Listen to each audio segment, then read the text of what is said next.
अस्सलाम वालेकुम student, my name is Rabia Rubani. Welcome to pharma whisper. आज हम पढ़ेंगे प्यूरिफिकेशन ऑफ कोलाइड्स। ये भी बहुत इंपॉर्टेंट टॉपिक है, अलग लॉन्ग क्वेश्चन भी आता है, ठीक है, और इसके मेथड्स वगैरह भी मतलब ऐसे MCQs पूछ लिए जाते हैं, ठीक है। हमने पहले लेक्चर में डिस्कस किया था types of colloids, preparation of colloids. आज हम डिस्कस कर रहे हैं प्यूरिफिकेशन ऑफ कोलाइड्स। हमने लास्ट लेक्चर में प्रिपरेशन ऑफ कोलाइड्स पढ़ा था, जो कि बहुत बहुत ज़्यादा इंपॉर्टेंट लॉन्ग क्वेश्चन है, ठीक है, मोस्टली वही आता है। आज हम पढ़ते हैं प्यूरिफिकेशन ऑफ कोलाइड्स। हमने कहा था कि हमने कोलाइड्स को प्रिपेयर किया डिफरेंट मेथड से, ठीक है। कोलाइड्स हमारे पास क्या हो गए हैं, प्रिपेयर हो गए हैं, तैयार हो गए हैं, हमारे पास एक कोलाइड्स का मिक्सचर आ गया। अब क्या होता है, हम कहते हैं वो कोलाइड्स जो होते हैं वो प्योर तो नहीं है, मतलब हमने उसको बना लिया। अब क्या होता है, उसके अंदर कुछ इलेक्ट्रोलाइट्स होते हैं, कुछ इम्प्योरिटीज़ होती हैं, ठीक है। वो जो इम्प्योरिटीज़ होती हैं वो क्या करते हैं, उसको कोलाइड्स को जो उसकी स्टेबिलिटी है उसको अफेक्ट करती है, उसको क्या करती है, डीस्टेबलाइज करती हैं, ठीक है। तो हम क्या करते हैं, इस वजह से हमें उसकी प्यूरिफिकेशन करनी पड़ती है ताकि हमारे पास एक स्टेबल कोलाइड बने, ठीक है। तो इसके लिए वेरियस मेथड्स होते हैं उसकी प्यूरिफिकेशन के लिए। Dialysis, ultra filtration and electro dialysis, ठीक है। हम बारी बारी सारे डिस्कस करेंगे। फर्स्ट ऑफ ऑल हम डायलिसिस हमने मतलब हम मेडिकल के स्टूडेंट्स ही हैं, तो सोच के क्या लगता है, डायलिसिस किडनी से फिल्ट्रेशन होती है, मतलब हमारे पास ब्लड की फिल्ट्रेशन जो हम करते हैं थ्रू आर्टिफिशियल किडनी, ठीक है, उसको हम कहते हैं डायलिसिस। आर्टिफिशियल किडनी मीन हमारे पास एक permeable membrane, semi permeable membrane होती है, वहाँ से हम क्या करते हैं, ब्लड की फिल्ट्रेशन करते हैं, वेस्ट अलग कर देते हैं और फिल्टर्ड ब्लड अलग कर देते हैं। सेम यही केस इधर है। हम कहते हैं process of removing ions from sol by diffusing through semi permeable membrane इसका डायलिसिस। ये हमारे पास क्या है, सोल है, और ये हमारे पास क्या है, सेमी परमिएबल मेम्ब्रेन। यहाँ पे क्या है, इसके हमारे पास होल्स हैं, ठीक है, मतलब सेमी परमिएबल मेम्ब्रेन है तो ऑब्वियसली हमारे पास क्या होंगे, छोटे छोटे पोर्स होंगे इसके अंदर। तो क्या होती है, यहाँ से क्या होती है, डिफ्यूजन होती है, किसकी, आयंस की डिफ्यूजन होती है, ठीक है। तो इसी प्रोसेस को हम क्या कहते हैं, डायलिसिस। प्रोसेस क्या होता है, sols containing dissolved ion placed in a bag of semi permeable membrane. एक बैग में रखा जाता है सोल को, ठीक है। ये क्या होता है, ये हमारे पास क्या होता है, सेमी परमिएबल होता है। इस बैग को हम क्या करते हैं, वाटर में डिप कर देते हैं, ठीक है, वाटर में। यहाँ से क्या होता है, जब वाटर में हम डिप करते हैं तो जो ये जो हमारे पास क्या होते हैं, इसके अंदर आयंस वगैरह होते हैं, वो क्या होते हैं, वो डिफ्यूज़ होना स्टार्ट हो जाते हैं। डिफ्यूज़ होना स्टार्ट होते हैं मतलब कि आयंस निकलते रहते हैं। वाटर क्या होता है, वाटर को हम चेंज करते रहते हैं, इसका फ्लो वगैरह चेंज होता रहता है ना, ठीक है। तो क्या होता है, सारे के सारे इलेक्ट्रोलाइट्स हमारे पास निकल जाते हैं और सोल्स क्या होते हैं, या कोलाइड्स जो होते हैं हमारे पास क्या होते हैं, प्यूरिफाइड हो जाते हैं, ठीक है। अच्छा, इसके बाद हम कहते हैं हमारे पास कौन से फैक्टर होते हैं जो डायलिसिस को अफेक्ट करते हैं। Surface of solution expose two membrane mean के जितनी हमारे पास सरफेस होती है वो मेम्ब्रेन को एक्सपोज होगी, उतनी ज़्यादा हमारे पास क्या होगी, डायलिसिस होगी, उतनी ज़्यादा हमारे पास क्या होगा, रिमूवल होगा आयंस का। टेम्परेचर ज़्यादा होगा तो भी इफेक्ट पड़ता है, ठीक है। इलेक्ट्रिक पोटेंशियल, अगर इलेक्ट्रिक पोटेंशियल देंगे तो हमारे पास क्या होगा, प्रोसेस क्या होगा, ज़्यादा हो जाएगा, तेज़ हो जाएगा।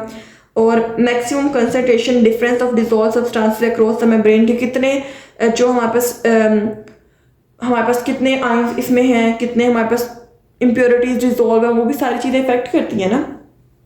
तो हम कहते हैं हमारे पास क्या है, डायलिसिस का फिनोमिना है जिसमें हमारे पास क्या होता है, डिफ्यूजन ही होनी है बेसिकली हमारे पास आयंस की, ठीक है। फ्लो ऑफ वाटर से उसको मेंटेन किया जाता है और बाकी हमारे पास क्या होता है, सोल प्यूरिफाई हो जाते हैं, ठीक है। इसके बाद हमारे पास एक और हमारे पास एडवांस आता है विच इज़ मेथड आता है which is ultra filtration. Ultra filtration से नाम जाहिर हो रहा है कि हमने अल्ट्रा फिल्ट्रेशन मीन के अल्ट्रा फिल्टर्स यूज़ किए हैं, ठीक है। सोल पार्टिकल्स जो होते हैं ना, उसकी जो सेपरेशन होती है, मतलब हमारे पास क्या होते हैं, इलेक्ट्रोलाइट्स या लिक्विड मीडियम को सेपरेट किया जाता है सोल पार्टिकल्स के थ्रू एन अल्ट्रा फिल्टर, उसको हम कहते हैं अल्ट्रा फिल्ट्रेशन, ठीक है। ये मेथड आगे पढ़ते हैं।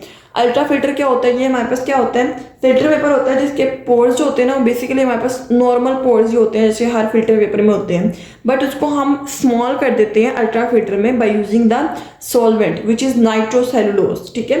क्या होता है, हमारे पास फिल्टर पेपर सबने देखा है ना, उसके अंदर पोर्स होते हैं, हम सारी चीज़ें फिल्टर करते हैं, बट अल्ट्रा फिल्टर में क्या होता है, हम उस पोर्स को स्मॉल कर देते हैं बाय यूजिंग द सॉल्वेंट्स, ठीक है, लाइक नाइट्रोसेलुलोज। अब क्या होगा, हम कहते हैं हमारे पास क्या होता है, इसको हम ग्रेडेड फिल्टर भी कहते हैं। यहाँ से देखते हैं हमारे पास क्या है, ये हमारे पास फ्लास्क है, ये हमारे पास फनल है, ठीक है, और ये हमारे पास पोरस प्लेट है, मीन के हमारे पास फिल्टर पेपर लगा हुआ है, ठीक है, और ये सक्शन है। हम कहते हैं हमारे पास क्या होता है, यहाँ से हमने डालना है कोलाइडल सोल्यूशन, ठीक है। ऊपर ऊपर जो होगा हमारे पास क्या होता है, कोलाइडल सोल्यूशन रह जाता है, ठीक है, ये स्लाइम रह जाती है। ये कोलाइडल सोल्यूशन मतलब हमारे पास जो होता है, हमारे पास जो कोलाइड्स होते हैं ना वो ये होते हैं, ठीक है। इसको बाद में हम प्योरीफाई कर लेते हैं। बाकी जो इम्प्योरिटीज होती है वो यहाँ से निकल जाती हैं।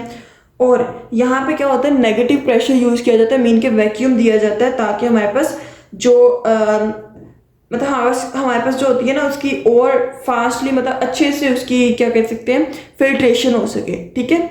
और बाकी हमारा जो मेन मटेरियल जो हमें चाहिए वो ऊपर आ जाता है, वो हम क्या करते हैं उसको हम प्योरीफाई कर, उसको हम दोबारा से ना फ्रेश मीडियम में डाल के उसको क्या कर लेते हैं, उसको हम ऑब्टेन कर लेते हैं, ठीक है। बाकी फिल्ट्रेट नीचे रह जाता है। कोलाइडल पार्टिकल्स जो होते हैं ना वो left on the filter paper in the form of slime की फॉर्म में रह जाते हैं, which is again added to fresh medium to get back the pure solution, ठीक है, pure sol sorry. Slow process होता है, इसको हम स्पीड करते हैं नेगेटिव प्रेशर से, मीन के वैक्यूम के जरिए से करते हैं, ठीक है। वैक्यूम देंगे तो हमारे पास क्या होगा, ये प्रोसेस फास्ट हो जाता है। उसके बाद हमारे पास थर्ड प्रोसेस आता है which is electrodialysis. Electro means हमें साफ नज़र आ रहा है, मतलब इलेक्ट्रोडायलिसिस ऐसी डायलिसिस जिसमें हमारे पास इलेक्ट्रिसिटी का यूज़ होता है। यहाँ पे हम क्या करेंगे, इलेक्ट्रिक करंट को यूज़ करेंगे, ठीक है। यूज़ ऑफ मतलब हमारे पास जो डायलिसिस का प्रोसेस है ना या अल्ट्रा फिल्ट्रेशन का प्रोसेस है, उसको स्पीड अप कौन करता है, इलेक्ट्रिक करंट। और इसी मेथड को हम कहते हैं इलेक्ट्रोडायलिसिस, जिससे हमारे पास इलेक्ट्रिक करंट से ये दोनों रिएक्शन मतलब दोनों प्रोसेस क्या हो जाते हैं, बहुत ज़्यादा तेज हो जाते हैं।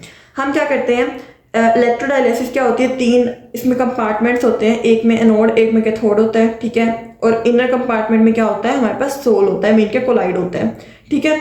हमारे पास जब इलेक्ट्रिक पोटेंशियल दिया जाता है ना पॉजिटिव और नेगेटिव, तो क्या होता है, जो सोल में से पॉजिटिव पार्टिकल्स होते हैं वो नेगेटिव की तरफ चले जाते हैं, मीन के जो हमारे पास केटाइंस हैं वो नेगेटिव इलेक्ट्रोड की तरफ चले जाते हैं, और जो एनाइंस है वो पॉजिटिव इलेक्ट्रोड की तरफ आ जाते हैं, ठीक है।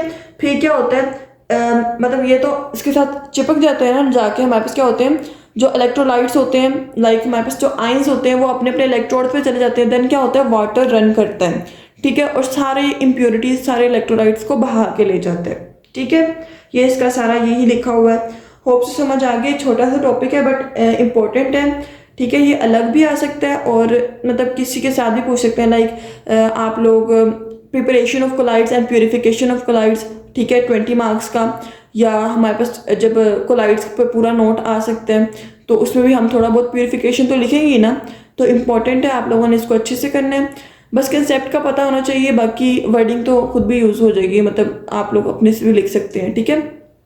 और डायग्राम्स मस्ट हैं, मैं फिर से कह रही हूँ डायग्राम्स इंपॉर्टेंट है, ठीक है, क्योंकि क्वेश्चंस इंपॉर्टेंट है, डायग्राम्स होंगे तो आप लोगों को नंबर मिलेंगे अच्छे से, ठीक है। और अगर आप लोगों को मसला है तो आप लोग पूछ सकते हैं। और डिस्क्रिप्शन में व्हाट्सएप ग्रुप का लिंक है, वहाँ से ज्वाइन करके आप लोग नोट्स वगैरह भी गेन कर सकते हैं, ठीक है।